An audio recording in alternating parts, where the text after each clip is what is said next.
എന്നോടൊപ്പം ഉള്ളത് നമ്മുടെയൊക്കെ സ്വന്തമായിട്ടുള്ള അച്ചായനാണ്. അയ്യേ ഇവനായിരുന്നു കഷ്ടം. അപ്പൊ അച്ചായൻ സ്വന്തമായിട്ടൊന്ന് അച്ചായനെ പരിചയപ്പെടുത്തട്ടെ അല്ലേ? ആയിക്കോട്ടെ, ഇന്ന് നമുക്ക് ഇവിടെ തന്നെ കൂടാ. എല്ലാം അറിഞ്ഞിട്ട് തന്നെ കാര്യം. എന്താവശ്യം അച്ചായനെ പരിചയപ്പെടുത്തേണ്ട ഒരു കാര്യമില്ല.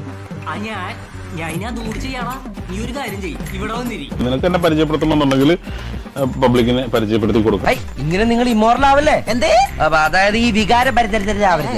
സോജൻ വർഗീസ് ഏഞ്ചൽ, അതെ, അതാണ് പേര്.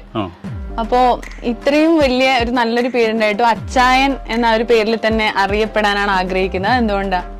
What A beautiful name. ഈ പേരുണ്ടായിട്ടാണോ സരസമ്മ പട്ടിയുടെ പേരുമായിട്ട് നടക്കുന്നത്? നിങ്ങൾ നിങ്ങളുടെ പേരിലേക്ക് തിരിച്ചു വരൂ സരസമ്മേ. അച്ചായൻ എന്ന പേരിലൂടെയാണ് നമുക്കൊക്കെ അച്ചായനെ അറിയുന്നത്. അച്ചായനെ അതിനു മുന്നേ അച്ചായനായിട്ട് നമുക്ക് അറിയില്ലായിരുന്നു. നീ എന്തൊരു തേങ്ങടി പറയാൻ ഉദ്ദേശിക്കണേ? നീ എന്ത് തേങ്ങയാണ് പറയുന്നേ? എനിക്കൊന്നും മനസ്സിലാവുന്നില്ലല്ലോ.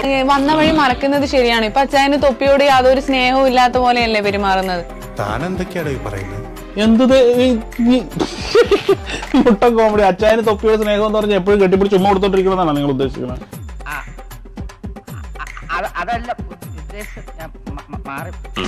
ഇനി ഇതുപോലുള്ള വിട്ടി ചോദ്യങ്ങൾ ചോദിക്കരുത്. ഇല്ല സർ. അച്ചായൻ മറ്റേ ഇൻസ്റ്റാഗ്രാമിലെ ലൈവിലൊക്കെ പറഞ്ഞിട്ടുണ്ട് ഞാൻ തൊപ്പിയായിട്ടുള്ള എല്ലാ ബന്ധവും അവസാനിപ്പിക്കണമെന്നൊക്കെ അച്ചായൻ പറഞ്ഞിട്ടുണ്ടായിരുന്നല്ലോ.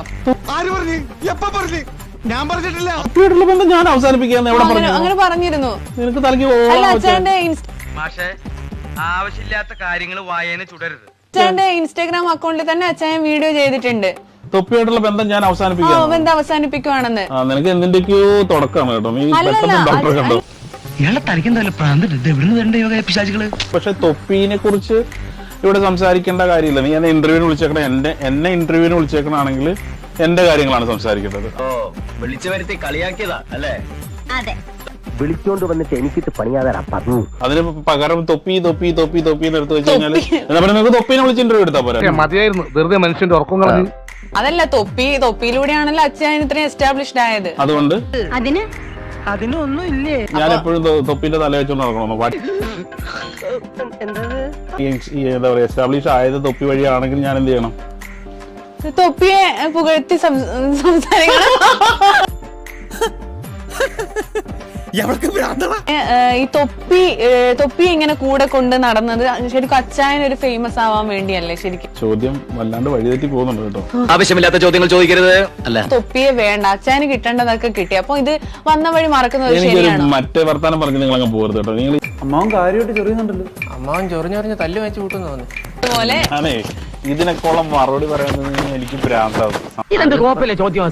ഉത്തരം പറഞ്ഞാ പിന്നെയും ചോദ്യവും ഇന്റർവ്യൂവിനുണ്ടരാതെ. അപ്പം ഇവിടെ നല്ലതിലേക്ക് നിർത്താമല്ലോ. എല്ലാം പറഞ്ഞതുപോലെ നമ്മൾ ഇറങ്ങണേ. ഇനി വിടുന്ന ആപ്പിലാവും.